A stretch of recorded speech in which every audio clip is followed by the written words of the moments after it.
Hello students, स्वागत है आपका आईसीटी वर्चुअल क्लासेस में। मैं हूं कविता, आपकी बायो टीचर। उम्मीद करती हूं आप सभी अच्छे होंगे और स्वस्थ होंगे। तो क्लास स्टार्ट करेंगे अपना चैप्टर, जिसमें हम बात कर रहे हैं इवोल्यूशन की। इवोल्यूशन में अभी तक आप देख रहे हैं कि एविडेंस क्या होते हैं इवोल्यूशन के, जिसमें हम फॉसिल्स के बारे में बात कर रहे हैं। तो अभी तक के प्रीवियस जो टॉपिक है वो आप लोग रिवाइज करते रहेंगे जो हमने पढ़े हैं। हम बात करेंगे यहाँ पे एविडेंस के बारे में, और हमने कहा कि ठीक है, इवोल्यूशन हुआ है ये हमें समझ आता है, लेकिन इवोल्यूशन हुआ है इसके क्या एविडेंस है। ओरिजिन ऑफ लाइफ तो हमने देख लिया कि एक्सपेरिमेंट किया गया है, और एक्सपेरिमेंट के थ्रू ये देखा गया है कि जो अमाइनो एसिड है उनका फॉर्मेशन हुआ है। ठीक है, अमाइनो एसिड से प्रोटीन भी बने होंगे, ऐसे ही जो अदर जो मैक्रो मॉलिक्यूल है उनका फॉर्मेशन हुआ होगा। अब अगर हम बात करें कि इवोल्यूशन, तो इवोल्यूशन के क्या एविडेंस हमारे पास आते हैं, तो हमारे पास कुछ पॉइंट्स आते हैं यहाँ पर। हमारे पास कुछ पॉइंट्स आते हैं। सबसे पहले हमने बात की थी कि क्या एविडेंस है यहाँ पर। हमने कहा फॉसिल जो जीवाश्म होते हैं वो एविडेंस है। उनमें 3 पॉइंट्स को जब देखा गया तो आपने कहा कि जैसे जैसे आप नीचे की ओर जाएंगे वैसे वैसे आपको और ज्यादा जो प्रूफ हैं, या फिर आपने कहा जो सटीक जो आपको यहाँ पे प्रूफ मिलते हैं वो है। जैसे नंबर ऑफ फॉसिल सबसे पहले देखा गया। तो हम जानते हैं कि जो व्हाइट में आपको जो व्हाइट कलर का जो गोला या जो स्फेयर आपको दिख रहा है वो हमारी अर्थ है। हमने कहा कि और ये अलग अलग लेयर हैं। हमने कहा कि देखा गया कि जैसे जैसे आप नीचे की ओर बढ़ते चले गए वैसे वैसे आपने कहा कि नंबर ऑफ फॉसिल्स कम हो रहे हैं। इसका मतलब प्रिमिटिव जो अर्थ रही होगी, जब लाइफ क्या कर रही है, इवॉल्व हो रही थी, तो उस टाइम पे जो जीवों की संख्या थी वो कम थी। जैसे जैसे टाइम बढ़ा, जैसे जैसे जीवों ने इवॉल्व किया, वैसे वैसे इनका जो नंबर है वो बढ़ा है। तो नंबर ऑफ फॉसिल्स हमें बताते हैं कि जैसे जैसे आप नीचे की ओर जाएंगे तो नंबर ऑफ फॉसिल्स कम होते चले जाएंगे। सेकेंड है nature of fossils. Nature of fossil का मतलब होता है कि हर ऐसा नहीं है कि यहाँ पर जो फॉसिल्स मिला है यहाँ पर भी वही फॉसिल्स मिला हो। आपने कहा कि नेचर ऑफ फॉसिल्स आपको डिफरेंट लेयर में डिफरेंट टाइप के फॉसिल्स मिले हैं। ठीक है, डिफरेंट जो लेयर होगी उसमें डिफरेंट जो ऑर्गेनिज्म है उनके आपको फॉसिल्स मिले हैं। यहाँ पर ये बताता है कि विद द टाइम अलग अलग प्रकार के जो स्पीशीज हैं उनका उद्भव हुआ है। जैसे जैसे डायनासोर यहाँ आए हैं लेकिन इस लेयर में नहीं है। इसका मतलब क्या है? इसका मतलब ये कि यहाँ पर डायनासोर इवॉल्व नहीं हुए थे। डायनासोर इवॉल्व कहाँ पर हुए हैं? यहाँ पर हुए हैं। जैसे हमने इन्वर्टिब्रेट कहा है, हमने कहा फॉर एग्जाम्पल इन्वर्टिब्रेट यहाँ पर आए हैं, यहाँ पर नहीं आए हैं। इसका मतलब इस वाले टाइम जोन में इन्वर्टिब्रेट एग्जिस्ट नहीं करते थे लेकिन यहाँ पर करते थे। अब इससे आगे क्या मिलेंगे आपको? जो इन्वर्टिब्रेट्स हैं उनके जो फॉसिल्स हैं वो आपको मिलेंगे। तो नेचर ऑफ फॉसिल्स में क्या आपको दिख रही है? वेराइटी आपको दिख रही है। और इसीलिए हमने कहा कि विद द टाइम, टाइम के साथ साथ जैसे जैसे टाइम बीता यहाँ पर वैसे वैसे अलग अलग प्रकार के जो फॉसिल्स थे, अलग अलग प्रकार के जो जीव थे वो इवॉल्व हुए हैं, और उनके फॉसिल से हमें पता चलता है। तीसरा जो सबसे सटीक पॉइंट हमारे पास आता है वो है disparity between past and future form. अब देखिए हमने क्या बात की है। हमने कहा फॉर एग्जाम्पल यहाँ पर जो है वो इन्वर्टिब्रेट आ गए हैं। तो कोई भी एग्जाम्पल आप ले लेंगे, ठीक है, ह्यूमन का ले लेंगे, हमने कहा हॉर्स का ले लेंगे, या फिर आपने कहा कि और आप एग्जाम्पल ले लेंगे। तो हमने कहा कि फॉर एग्जाम्पल हम ह्यूमन का अगर एग्जाम्पल लें, यहाँ पर ह्यूमन ने इवॉल्व कर लिया फॉर एग्जाम्पल, ठीक है। वैसे तो डायनासोर को हमने यहाँ पे दिखाया है, इसके बाद ह्यूमन इवॉल्व करते हैं। लेकिन हमने कहा कि यहाँ पर एक ह्यूमन ने इवॉल्व कर लिया, कोई जीव है सेम स्पीसीज का, उसी स्पीसीज का हम हॉर्स का एग्जाम्पल ले लेते हैं। हमने कहा हॉर्स है और हॉर्स ने यहाँ पे इवॉल्व किया है इस वाले पॉइंट पे,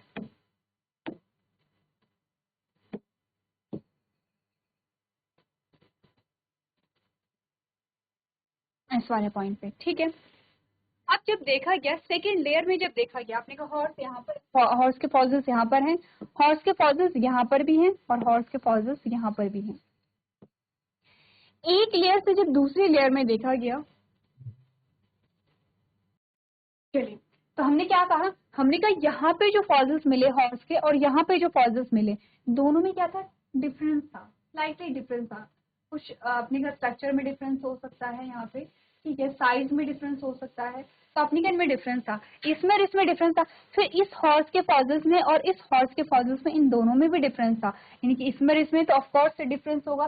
तो हम देख रहे हैं कि टाइम के साथ साथ जो सेम स्पीशीज है, सेम प्रजाति है, एक ही प्रजाति है, उसी के जो जीव हैं उनमें परिवर्तन आ रहे हैं। जैसे हमने ह्यूमन में भी देखा होगा, आपकी एसएसटी की बुक में आपको स्कल दिखाए जाते हैं, अलग अलग टाइप के जो स्कल होते हैं, और कहा जाता है कि जो पुराने, अगर हम पहले के टाइम पे जाएं तो वहां पर जो ह्यूमन हुआ करता था उसका ये वाला जो हेड वाला जो पोर्शन है, आपका हेड वाला जो पोर्शन है, या जो स्कल हुआ करता था, स्कल का जो स्ट्रक्चर है वो थोड़ा अलग हुआ करता था।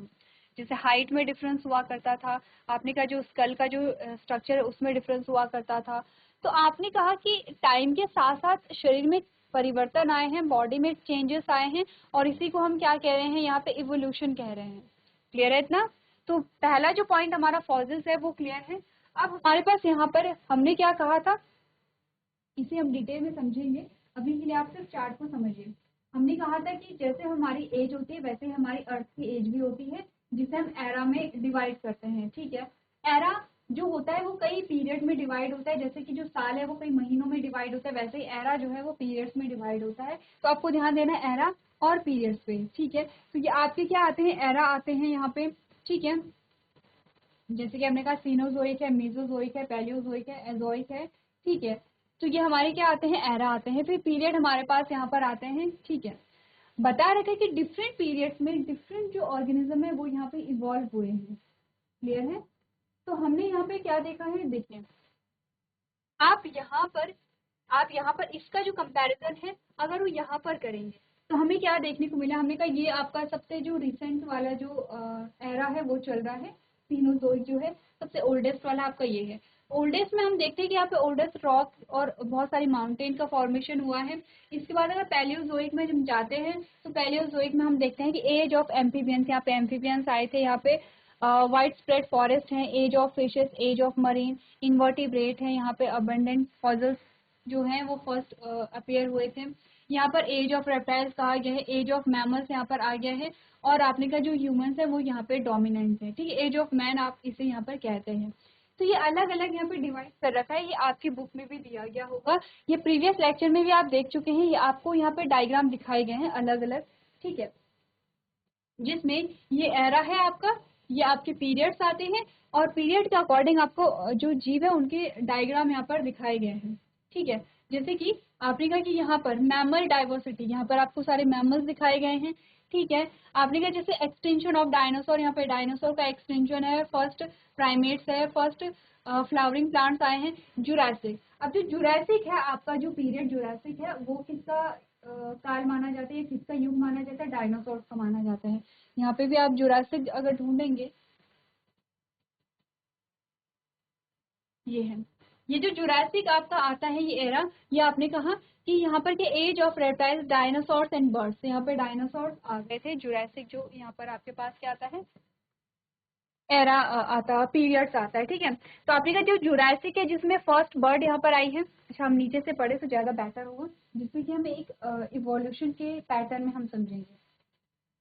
सबसे पहले कैम्ब्रियन हमने कहा जो फर्स्ट फिश है, यहाँ पे first chordate animals with backbone यहाँ पर आते हैं। ठीक है, आपने कहा ऑर्डोवेशियन है, major diversification of animal life है, यहाँ पे आपने कहा कि सिलूरिनिया है जो फर्स्ट वेस्कुलर प्लांट्स आपके पास आते हैं, डेवोनियन है जिसमें फर्स्ट एम्फीबियंस और फर्स्ट डाइवर्सिटी आपकी आती है, कार्बोनिफेरस है जो फर्स्ट रेप्टाइल और ट्री सीड और फर्न्स आपके आते हैं, प्राइम परमियन है, यहाँ पे मेजर एक्सटेंशन रेप्टाइल डाइवर्सिटी यहाँ पर आती है। ठीक है, ट्रायसिक है जो फर्स्ट मैमल्स, फर्स्ट डायनासोर यहाँ पर आते हैं, जुरासिक है जिसमें फर्स्ट बर्ड डायनासोर डाइवर्सिटी यहाँ पर आपके पास आती है। अगर हम क्रेटेशियस में बात करें तो आपने क्या एक्सटेंशन ऑफ डायनासोर, डायनासोर का एक्सटेंशन, फर्स्ट प्राइमेट है, फर्स्ट फ्लावरिंग प्लांट्स यहाँ पर आते हैं, और अगर हम बात करें टर्शरी में तो हमने क्या मैमल्स की डाइवर्सिटी यहाँ पर आती है। इन शॉर्ट आपको यहाँ पे टाइम डिवाइड करके बताया गया है कि किस टाइम पीरियड में क्या हुआ होगा यहाँ पर। जैसे अगर हम यहाँ पर देखें तो हमने कहा हिडन अर्थ फॉर्म से हमें अर्थ का फॉर्मेशन हुआ, आर्शियन यानी कि ओल्डेस्ट रॉक यहाँ पर बने हैं। ठीक है, फिर आपने कहा प्रोटेरोजोइक लाइफ बिगेन इन सी, यानी कि जो लाइफ का जो ओरिजिन होता है, अच्छा जब भी हम देखते हैं आपने देखा होगा क्लास 11th में जब हमारे पास क्लासिफिकेशन आया था, तो चाहे आप प्लांट्स की बात आप करें यानी कि किंगडम प्लांटी जो आपका आता है, किंगडम एनिमेलिया जो आता है, दोनों में हमने क्या देखा, लाइफ कहाँ से ओरिजिन हुई है, लाइफ का ओरिजिन वाटर से हुआ है, पानी से हुआ है। जैसे कि अगर हम प्लांट्स के बारे में बात करते हैं तो हम बात करते हैं यहाँ पे थैलोफाइट्स के बारे में, जिसका एग्जांपल हमारे पास आती है एल्गी, और जो कहाँ से होती है, पानी से जिसकी शुरुआत होती है। सेम किंगडम एनिमेलिया में हम फाइलम पॉरीफेरा से स्टार्ट करते हैं, और जो यहाँ पे पॉरीफेरा के एग्जाम्पल आते हैं स्पंज, और वो कहाँ पाए जाते हैं, वाटर में पाए जाते हैं। तो आपने कहा कि यहाँ पे लाइफ जो ओरिजिन हुई है, लाइफ का जो ओरिजिन हुआ है वो पानी से यहाँ पर हुआ है। क्लियर है? एक बार आप डायग्राम को देखेंगे, यहाँ पर चार्ट को देखेंगे, क्या चीजें आपको यहाँ पे समझाई गई हैं, एक बार आप लोग देखें। चलिए आगे बढ़ते हैं और बात करते हैं यहाँ पर फॉसिल्स के बारे में। क्या चीजें आपने पढ़ी हैं? आपने कहा है are the main categories of evidence for evolution. ऐसा नहीं है कि इवोल्यूशन का सिर्फ एक ही एविडेंस आता है, वो है फॉसिल्स। आपने कहा फॉसिल्स के अलावा और भी यहाँ पर क्या आते हैं, एविडेंस आते हैं। तो सबसे पहले हमने फॉसिल्स के बारे में जो बात की है, हमने कहा fossils show that the organism have changed over millions of year. हमने कहा फॉसिल्स हमें बताते हैं कि मिलियंस ईयर में जितनी भी, आपने कहा कि जो जब से अर्थ का फॉर्मेशन हुआ है और अब तक यहाँ पर जो जीव हैं उनकी संरचना में बहुत ज्यादा फर्क आया है। अगर हम बात करें यहाँ पर सेल के बारे में, तो हमने कहा सेल इवॉल्व हुई है। एक हेटेरोट्रॉपिक सेल थी, वो ऑटोट्रॉप में कन्वर्ट हुई है, जो कि कीमो ऑटोट्रॉप थी। कीमो ऑटोट्रॉप से वो फोटो ऑटोट्रॉप में यहाँ पे कन्वर्ट हुई है, जिसमें कि यहाँ पे हाइड्रोजन सोर्स H2S था। फिर आपने कहा कि फोटो ऑटोट्रॉप से वो ऑक्सीजन रिलीजिंग फोटो ऑटोट्रॉप में क्या हुए हैं, कन्वर्ट हुए। तो ये क्या है? आपने कहा ये काइंड ऑफ इवोल्यूशन ही है। यहाँ पर चेंजेस जो आ रहे हैं ये क्या है, इवोल्यूशन है। Providing a historical sequence of life, जो हमें एक सीक्वेंस बताता है लाइफ का। आज के डेट में हम बात करते हैं यहाँ पर 5 किंगडम क्लासिफिकेशन में, और जब हम यहाँ पर देखते हैं, जब हम बात करते हैं यहाँ पे मोनेरा की, प्रोटिस्टा की, फंजाई की, प्लांटी की, एनिमेलिया की। तो प्लांटी और एनिमेलिया की को जब हम डिटेल में आपने पढ़ा तो आपने एक सीक्वेंस देखा था। आपने प्लांटी को जब पढ़ा तो आपने पहले थैलोफाइटा पढ़े हैं, क्योंकि सबसे प्रिमिटिव, सबसे सिंपल आपको मिले हैं। फिर आपने ब्रायोफाइट्स पढ़े हैं, थोड़ा सा डेवलप, जो कि थोड़ा सा आपने कहा कि क्या है, कुछ स्ट्रक्चर डिफरेंशिएशन उनमें होने लगा था। फिर आप टायडोफाइट्स देखते हैं, जिनमें आपने कहा टिश्यू फॉर्मेशन हो गया है। फिर आपने एंजियोस्पर्म और जिम्नोस्पर्म देखते हैं, जो वेल डेवलप्ड यहाँ पे प्लांट्स आते हैं। सेम वैसा ही किंगडम एनिमेलिया में हम कर रहे हैं। तो हमने कहा कि ये जो सीक्वेंस है, ये सीक्वेंस का पता हमें कैसे चला, जो फॉसिल्स है उनसे। तो क्या करते हैं, हिस्टोरिकल सीक्वेंस का पता चलता है इनसे, एंड डेमोन्स्ट्रेटिंग इवोल्यूशनरी प्रोग्रेशन। क्या दिखाता है, इवोल्यूशन की जो प्रोसेस है उसे यहाँ पर ये दिखाता है। नेक्स्ट हमारे पास जो एविडेंस आता है that is comparative anatomy. Second जो पॉइंट हमारा आता है वो है यहाँ पे कंपैरेटिव एनाटॉमी। आपने कहा this involve studying the physical structure of different species. आपने कहा कि अगर हम कंपैरेटिव एनाटॉमी की बात करें, अगर यहाँ पे फिजिकल स्ट्रक्चर जो है यहाँ पे उसके बारे में हम बात करें, तो आपको दिखता है एनाटॉमी कहिए, या फिर आपने कहा कि जैसे इंटरनल स्ट्रक्चर की हम बात करते हैं, यहाँ पे फिजियोलॉजी एनाटॉमी दोनों की अगर हम बात करें, तो हमने कहा कि हम देखते हैं कि हमारे जो एंसेस्टर है, हमारे जो पूर्वज है, अलग अलग स्पीशीज के जो एंसेस्टर हैं वो कॉमन भी होते हैं या कॉमन होते हैं। ठीक है, जैसे कि अगर हम देखेंगे लिया गया है यहाँ पे फिशेस को लिया गया है, एम्फीबिया को लिया गया है और ह्यूमन को लिया गया है। अब देखा कि एम्ब्रियोनिक डेवलपमेंट अगर हम देखें, तो हमने कहा कि एम्ब्रियोनिक डेवलपमेंट की कुछ स्टेजेस हमें क्या देखती हैं, सिमिलर देखने को मिलती हैं। तो नेक्स्ट जो हमारा लेक्चर होगा उसमें हम कुछ पिक्चर्स यहाँ पर देखेंगे जो आपको बताते हैं एम्ब्रियोलॉजिकल एविडेंस आपके पास यहाँ पर आते हैं। तो हमने कहा कि जब ये स्टडी की गई, देखा गया, जैसे अगर हम बात करें ह्यूमन के बारे में, तो ह्यूमन में जो एम्ब्रियोलॉजिकल एविडेंस जो होते हैं, या आपने कहा एम्ब्रियोनिक डेवलपमेंट की जो डिफरेंट स्टेजेस आपको मिलती हैं, वो कॉमन होती है किसी दूसरी स्पीशीज से। फिर चेंजेस आते हैं यहाँ पर, और इस बात से हम पता लगाते हैं कि इट मीन्स कि हमारा जो एंसेस्टर है, हमारे जो पूर्वज है, वो कॉमन हो सकते हैं। नेक्स्ट हमने कहा होमोलोगस स्ट्रक्चर। होमो का मतलब होता है सेम, ठीक है। होमो का मतलब हमने कहा similar structure in different species. अलग अलग जो स्पीशीज है, अलग अलग जो जीव हैं, उनमें आप देखते हैं कि एक जैसे स्ट्रक्चर देखने को मिलते हैं। ठीक है, जैसे कि हमने कहा similar structure in different species that have a common evolutionary origin. ये हमें बताता है कि इनका जो इवोल्यूशन हुआ होगा, वो इवोल्यूशन का पैटर्न सेम हुआ होगा। फिर एक पॉइंट पे आने के बाद आपने कहा कि इनकी बॉडी में डिफरेंस आए और ये अलग अलग तरीके से इवॉल्व हो गए हैं। आपने कहा like bones in human arm and a whale flipper. अगर हमने कहा कि जो यहाँ पर ह्यूमन में क्या होते हैं, एक बोन होती है, ह्यूमन की आर्म में एक बोन होती है और सेम वैसे ही वेल में होती है, तो आपने कहा कि दोनों में जो स्ट्रक्चर है वो सेम है, लेकिन वहां तक उसके बाद वो जो पॉइंट है उसके बाद जो इवोल्यूशन हुआ है दोनों में डिफरेंट टाइप से हुआ है। हमने कहा suggest a shared ancestor as are described bye.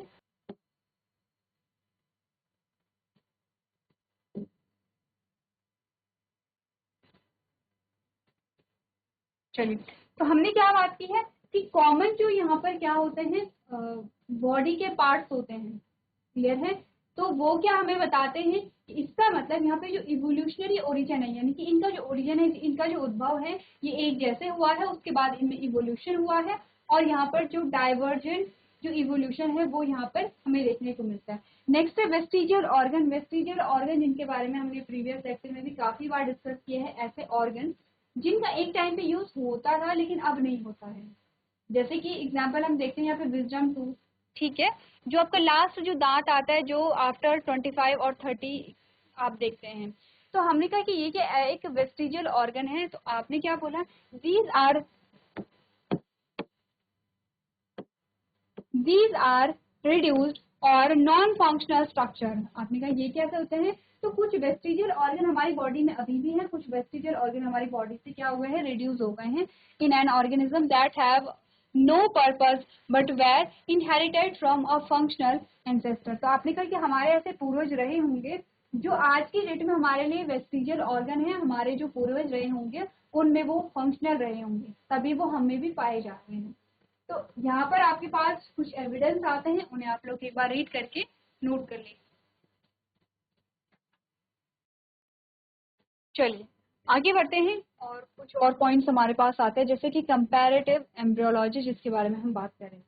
अच्छा, एक और चीज, यहाँ पर अभी आप पॉइंट्स पढ़ रहे हैं, जैसे कि जो आपने पॉइंट्स पढ़े हैं जैसे होमोलोगस स्ट्रक्चर जो होते हैं, तो आपने कहा होमोलोगस स्ट्रक्चर कौन कौन से होते हैं, उनके क्या क्या एविडेंस है, ये एग्जाम्पल अभी हम देखेंगे, आपको सिर्फ हेडिंग यहाँ पे बताए जा रहे हैं।